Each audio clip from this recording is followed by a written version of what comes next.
Chapter 6 ends with a discussion of the oligopolistic nature of most regional markets for hospital services. And oligopoly is the situation where we have a very uncompetitive market, but we don't have a monopoly. There's not just one firm. There are two firms or three firms. There's a few firms.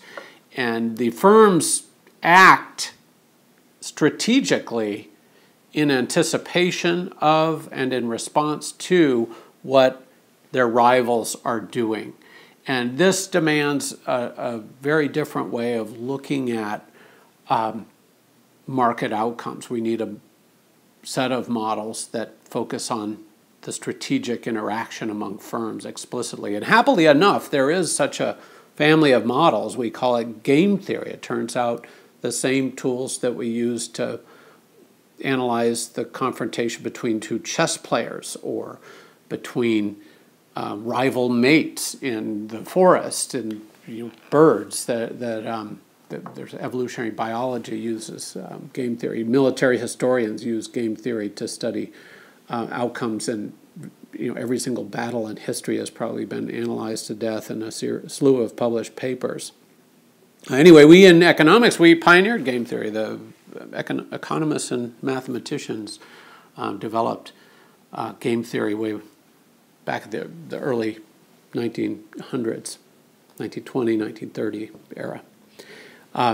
Anyway, the beautiful thing about game theory is that it's actually fairly straightforward at its introductory level, and yet it provides great insight. So there's not that many economic areas of economic study, I guess I should say, where the models are fairly low tech, but yet provide powerful insight. Usually the really powerful models are, horrendously complex or counterintuitive. Well, I won't say game theory is intuitive, but it is once you work with it a little bit.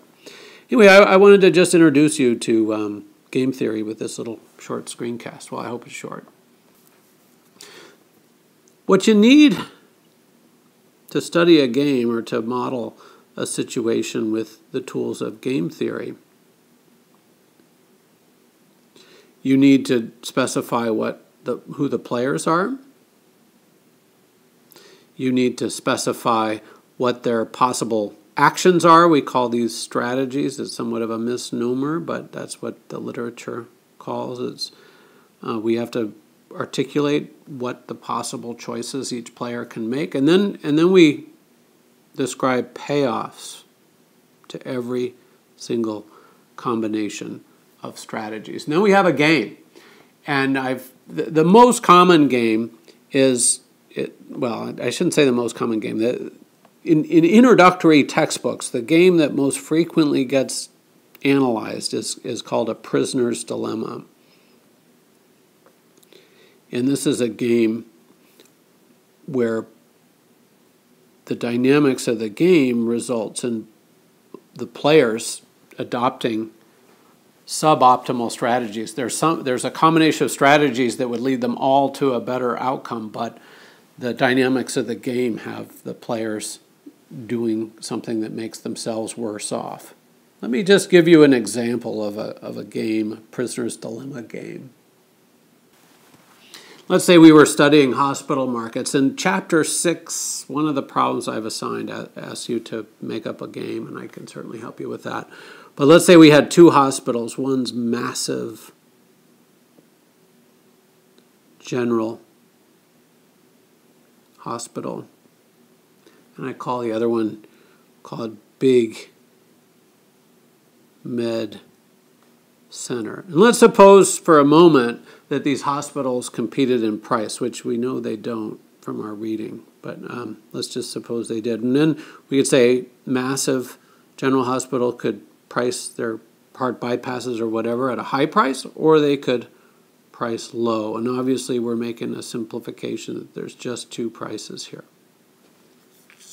Let's say Big Med Center has the same choices, same possible actions or strategies as we call them wrongly here. We write it correctly, but a strategy should be a set of rules priced low if, it's That's the strategy. But anyway, I won't beat that to death. Anyway, so we have the players, massive general and big med center. And we've got the possible actions, price high or price low. They both have the same. We don't have to have both having the same actions, but this is a simple game. Trying to keep it simple. Now I draw my payoff matrix like this, and the upper right section of each payoff box is going to be mass generals, and the lower left is going to be big meds.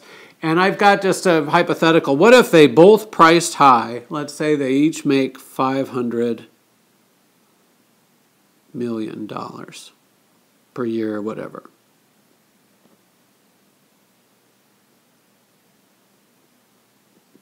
And if they both price low, that would put us, both pricing low would put us in this lower right square. Let's say they make $200 million each dollars per year.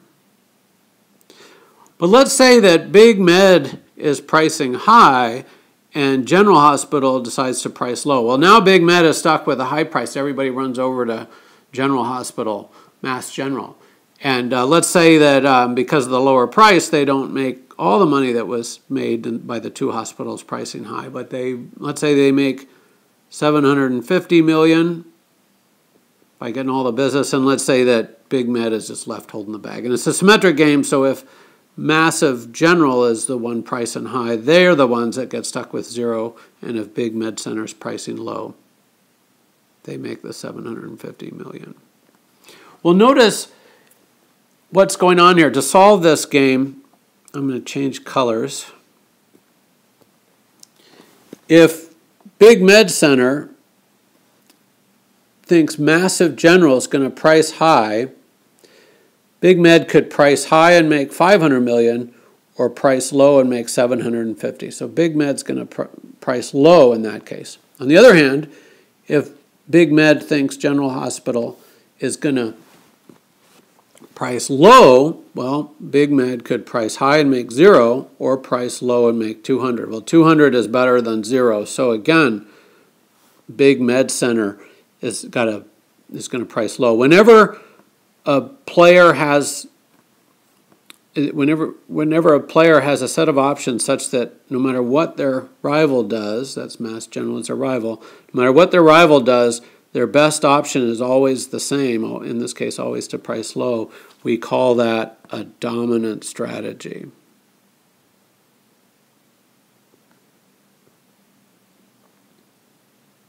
And this is a symmetric game, so General Hospital, if we went through the same exercise for General Hospital, well, there's only one Nash equilibrium. John Nash just died in a car crash a couple weeks ago. He and his wife, he was 86, but he won the Nobel Prize, was the subject of A Beautiful Mind. It's his insight that leads us to this game theoretic, an equilibrium concept in game theory. And that is no player has an incentive to change his or her action given what all the other players did. So that's a prisoner's dilemma, and here we predict, even though there's just two firms, we predict they both price low, and that's bad for the hospitals, but good for the consumers. And unfortunately, in repeated games, players realize that, geez, if I undercut you this period, you're going to undercut me next period, I better not do that. And in repeated games, we get a somewhat more pessimistic prediction, or very much more predictive, pessimistic prediction. Players can sustain collusion, good for them, bad for the consumer, very effectively in repeated games. For very simple strategies, I'll do to you what you did to me last period, and then we see oligopoly profits sustained over time. But anyway, this is the basics of game theory. Notice for hospitals we have a couple of other complications. One is that hospitals don't compete in price. They compete in quality.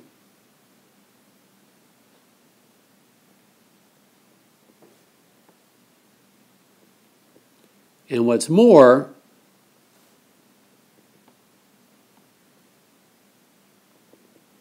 What's more, consumers are not price sensitive, and that means that, consumers want that, MRI because, my insurance company is paying for it. My premiums aren't going to go up just because I use my MRI because my employer's paying and I'm part of a big pool.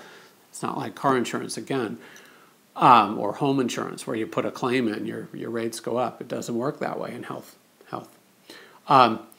So we have a couple complications. Hospitals compete in quality, not in price. And then we have a big, massive complication, and that is that hospitals are organized as nonprofits. And nonprofits can't earn profit, but if they're earning what we call monopoly rents because of an ability to charge a high price and have barriers to entry, well, I can't pay dividends out to shareholders because I'm a nonprofit. Well, what I can do is pay my president, millions of dollars a year, and I can pay, the stakeholders in a nonprofit are a little different.